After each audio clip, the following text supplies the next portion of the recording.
What's going on, guys? Daniel here. Today we're going to talk about what to do when you hit the plateau. So for those of you who haven't heard of my book or haven't read my book yet, it's called Weight Loss Without Plateau. You can find it on Amazon.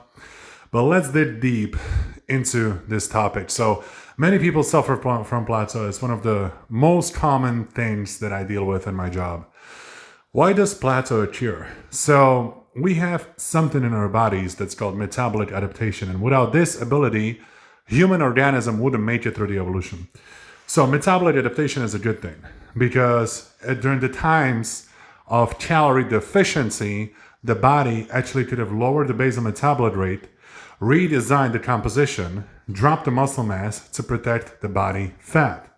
And during this process, the hormone cortisol is stimulated and is dominating, which is protecting the body fat and burning the muscle. So the body is burning as much muscle as needed to push the BMR as low as possible. It all really depends how little you eat, how much physical activity you do, etc., etc.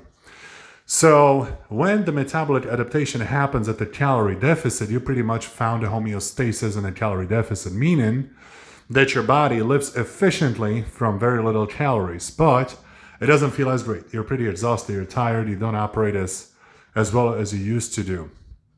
When that happens to you, what you need to do, you need to take a break from a calorie deficit. So some people think when they hit the wall, let's say they lose 20 pounds and they hit the wall, they go calorie deficit every single day, they start doing more cardio, or they start eating even less and less and less.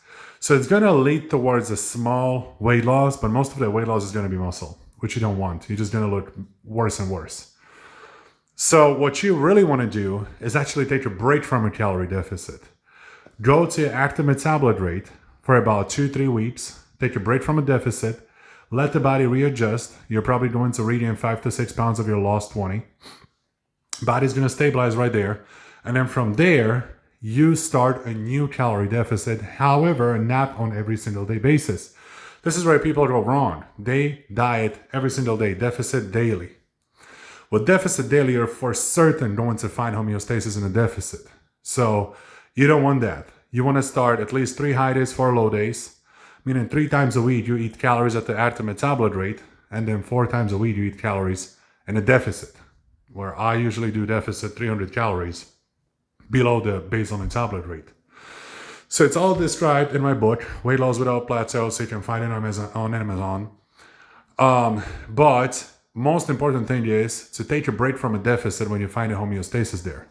You go back to the active metabolite rate, you ramp up the metabolism, and once when the body establishes new rate of the metabolism, you put it back in a deficit a couple days a week.